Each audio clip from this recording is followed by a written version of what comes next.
Então, desde os primórdios, domínio próprio é requerido. Quando nós estamos no Velho Testamento, antes da lei, Deus está falando de domínio próprio. Quando nós estamos no Novo Testamento, já na graça, Deus está falando de domínio próprio. Agora, domínio próprio precisa ser vivido nessa perspectiva. Paulo diz que não é só despir-se do velho homem, mas é revestir-se do novo. Porque a única forma de conseguir se livrar do velho é pelo novo. Então, o que a respeito desse novo homem eu e você precisamos entender? Em Mateus 26, 41, Jesus faz a seguinte declaração. O espírito, na verdade, está pronto, mas a carne é fraca. Estou há quase 26 anos no ministério pastoral, pregando há mais tempo. Mas falo do tempo do ministério pastoral porque onde eu passei eu ouvi muita confissão de pecado ao longo dos anos. A maioria dos crentes que vai confessar um pecado, ele normalmente acredita que ele precisa de uma preparação para a notícia. Tipo, o gato subiu no telhado. A maioria dos que vai preparar a notícia ruim de que caiu e cedeu ao pecado em alguma área, cita esse texto. Já dizia a Sagrada Escritura, a carne é fraca.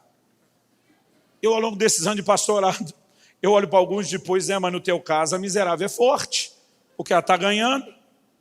Se ela fosse fraca, era para ela estar perdendo. Ah, mas foi Jesus que chamou ela de fraca, para outra coisa, ele não estava falando de pecado. Então vamos pensar lá em Mateus 26, Jesus está no Getsemane, no jardim, com o propósito de orar. Chama os discípulos para orar com ele por 3 vezes, eles não aguentam orar e dormem. A Bíblia diz que os olhos deles estavam pesados de sono, eles dormem. Jesus diz para eles, o espírito está pronto. O espírito está pronto para quê? Para orar. Se o seu espírito nasceu de novo, tem a nova natureza, o espírito de Deus dentro dele, o combustível da graça. Irmão, pensa numa coisa, seu espírito quer Deus. Seu espírito quer orar, seu espírito quer adorar, seu espírito quer não só ler, mas quer praticar a palavra de Deus. O espírito está pronto. Mas Jesus diz, a carne é fraca. A carne é fraca para quê? Para buscar Deus. Para pecar miserável é forte, gente. É para buscar Deus que ela é fraca, porque na hora de buscar Deus ela se indispõe. Por que ela se indispõe? Porque ela sabe que é naquele lugar que ela vai morrer. E ela ativa o instinto de sobrevivência. Então vamos tentar pensar isso nos seguintes termos. A maioria dos que estão aqui nesse auditório sabe na prática o que é ter passado a noite em claro. Alguns por nobres motivos de trabalho. A maioria de nós por entretenimento. Assistindo filme. A nova geração, maratona de seriado. Jogando videogame. Assistindo esporte.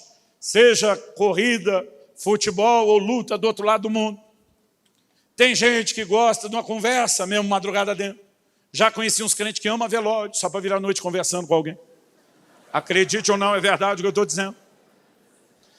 Sejam quais forem os motivos, a maioria de nós sabe o que é abrir mão de uma noite de sono por alguma coisa conveniente. Mas aí você chama essa pessoa que já virou noites em claro, se divertindo, para orar. E o crente diz, eu não consigo, eu durmo. A vontade de dizer, miserável, tu fica acordado por resto. E na hora de orar não consegue. Mas ele não está mentindo. Por quê? A carne reage ao ambiente onde ela será exposta e massacrada. Isso é um fato. E nós precisamos entender isso, gente. O camarada está lá no trabalho dele, bebe água o dia inteiro, que parece um camelo se preparando para 40 dias no deserto. A gente nem sabe para onde vai tanta água. Parece que o cara deve ter umas 5 bexigas reserva. Tem algum reservatório anormal, mas não tem problema. Aí essa mesma pessoa, não estou falando de quem tem um problema e quem já teve ou tem, sabe que é grave isso, é sério. Mas essa mesma pessoa que no dia inteiro no trabalho não tem problema, vem para a igreja. Aí durante o culto, em 1 hora de mensagem, vai 4 vezes no banheiro. Passa a sofrer de incontinência urinária só no culto. Termina o culto, sarei, aleluia. Gente, o que nós precisamos perceber é que a carne luta contra esse ambiente. De todas as formas. Eu lembro de um culto, gente, eu estava assim na adoração, eu estava lá nas galáxias. Chorando, tocado. De repente tem essa coisa de levanta a mão, levanta a cabeça. Eu me vi contando quantas lâmpadas tinha no teto. Perdi completamente aquilo que Deus estava fazendo. Não, pastor, a mente divaga. Não é só isso. Há uma luta que tenta nos indispor para buscar Deus. E sabe qual é o problema do crente, especialmente brasileiro e latino? É que eles são passionais, tudo tem que ser na emoção. Outro dia eu perguntei para um, por que você não foi na igreja? Não estava sentindo vontade. Falei, uau, você deve ter vontade de trabalhar toda segunda-feira de manhã quando você acorda. Você só faz as coisas que tem vontade? Para tudo o resto, a gente faz com ou sem vontade na disciplina. As coisas de Deus não tem que sentir. Aí se eu não sentir, eu não faço. Irmão, deixa eu te dizer, sua carne não quer sentir nada a respeito de Deus.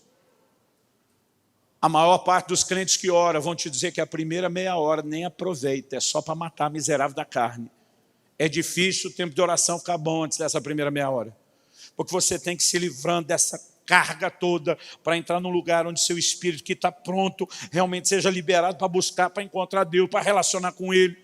Então nós precisamos mudar essa forma de pensar. Outro dia alguém falou para mim, pastor, todo dia que o senhor acorda, o senhor tem vontade de orar? Eu falei, claro que não. Todo dia o senhor tem vontade de ler a Bíblia? Claro que não. Eu falei, então o senhor não ora e não lê a Bíblia todo dia? Eu falei, claro que não. Eu não preciso é ter vontade. Porque essa coisa de ter vontade que a gente está esperando é uma manifestação da carne, ou da alma, do sentimento. Mas Jesus disse que o Espírito está pronto. Meu Espírito quer ler a Bíblia todo dia, meu Espírito quer orar todo dia, meu Espírito quer buscar Deus todo dia. Quem que se opõe? É a carne. Em João 6,63, Jesus diz, o Espírito é o que vivifica, a carne para nada aproveita. Então o que eu e você precisamos entender é que alguém vai não só parar a vontade da carne, mas manifestar outra natureza. Quem? Nosso espírito. A nova natureza precisa ter o lugar para se manifestar. Então, às vezes, eu estava lendo a Bíblia, em especial o Velho Testamento, e deixa eu falar isso com cuidado, para não ser indelicado com quem tem, já teve o problema ou conhece alguém que tem. Mas a sensação que eu tinha, quando adolescente, lendo algumas declarações dos salmistas, em especial de Davi, é de que eu estava olhando para um camarada bipolar, esquizofrênico, com dupla personalidade. Então, repito, não estou desfazendo do problema, que é sério e precisa de atenção e ajuda. Mas eu ficava me perguntando, quem que diz, bendize a minha alma ao Senhor?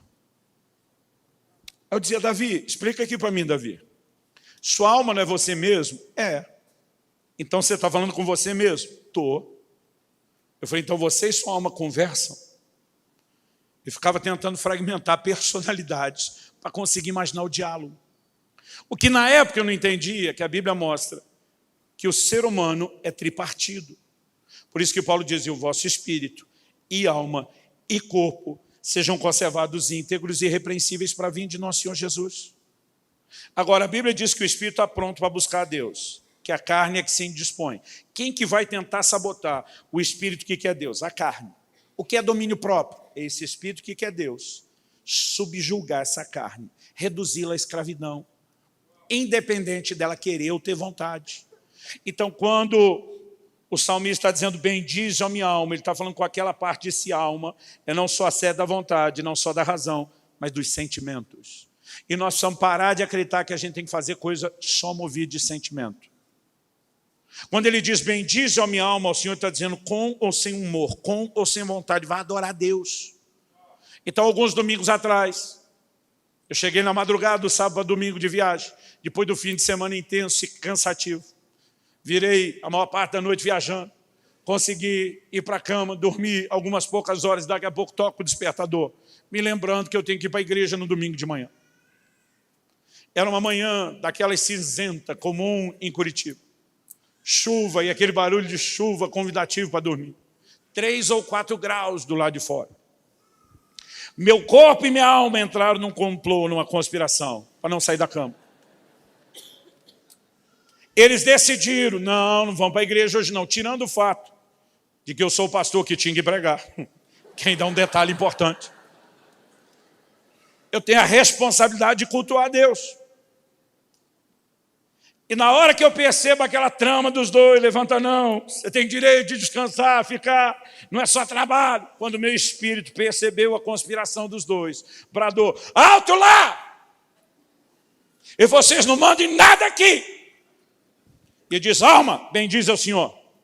A alma foi retrucada, cala a boca, você também, cara, nem abre o bico, rasteja, vem os dois juntos, levanta a cama, vão adorar a Deus. Quem está entendendo em termos práticos o que é domínio próprio? O crente não ora só porque tem vontade, o crente não deveria orar, ou ler a Bíblia só porque tem vontade, não deveria jejuar. Outro dia um falou para mim, não, pastor, eu não jejuo porque não rola o clima.